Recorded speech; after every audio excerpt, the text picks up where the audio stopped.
Hi guys, so I play a lot of Monster Hunter, and as Monster Hunter players will know, this product right here is very, very, very essential to playing Monster Hunter on the 3DS.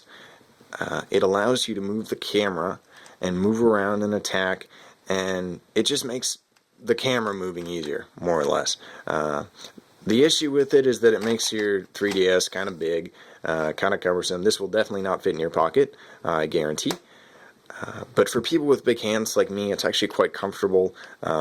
It gives it some heft, and it's a really great product. And I've enjoyed it over the past couple of years that I've used it. And recently, with the release of Monster Hunter 4 in Japan, they released this product.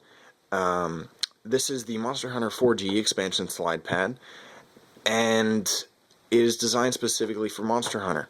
Now, when I first saw this, I was super excited. I thought it was kind of cool, and I wanted to buy it. But I looked all over the internet and could not find a single review on it. And so this is my response to that. This is a review of the Monster Hunter 4G expansion slide pad.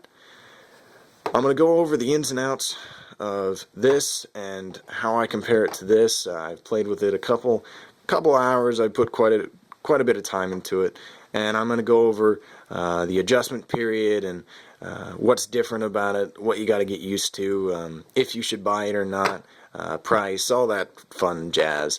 Alright, here we go. So, first of all, it's very big, just like the other one.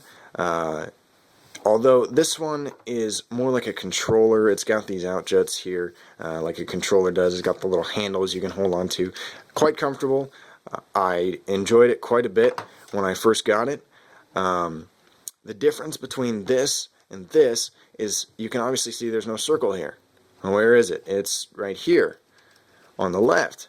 And so what that allows you to do is control your movement with the thumb, control your camera with your first finger on your left hand, and then the trigger's in the same place right here, but obviously there's no left trigger here because it's back here, and it's right here under here. And so you press it with your left middle finger.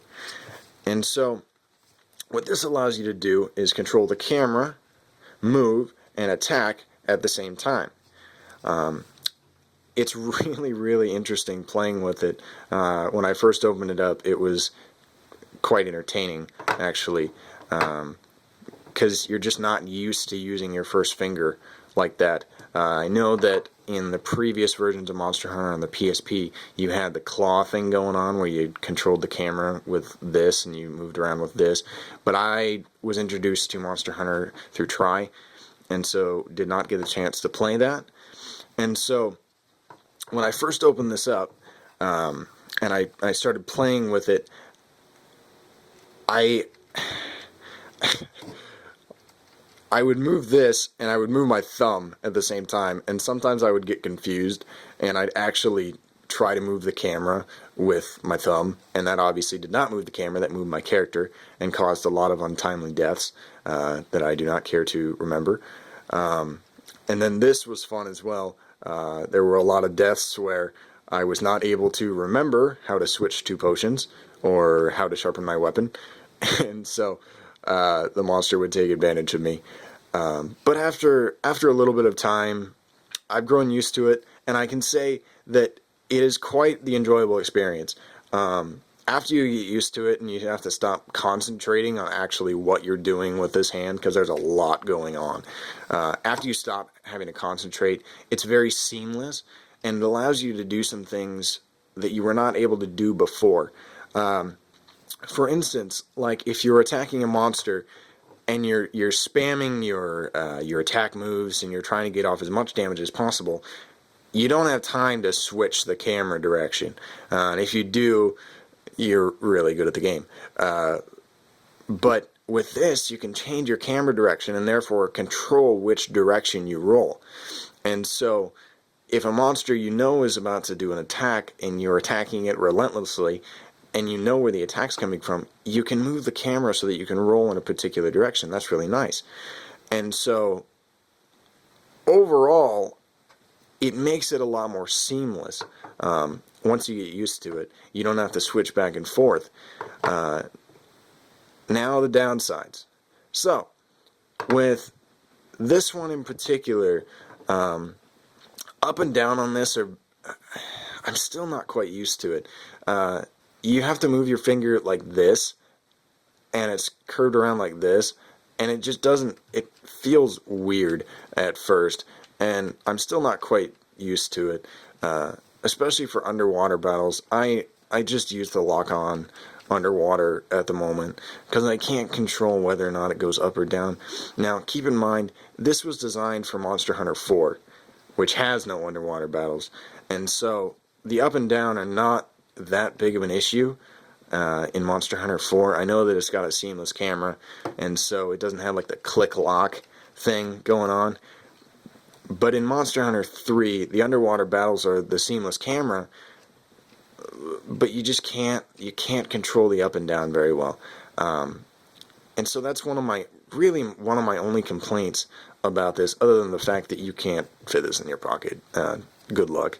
Other than that, unlike the original one, you can access the card, which is really nice because I like to play a lot of games using, not this one, but using this one. I played a lot of my games on it, like Super Smash Bros. And other games like that.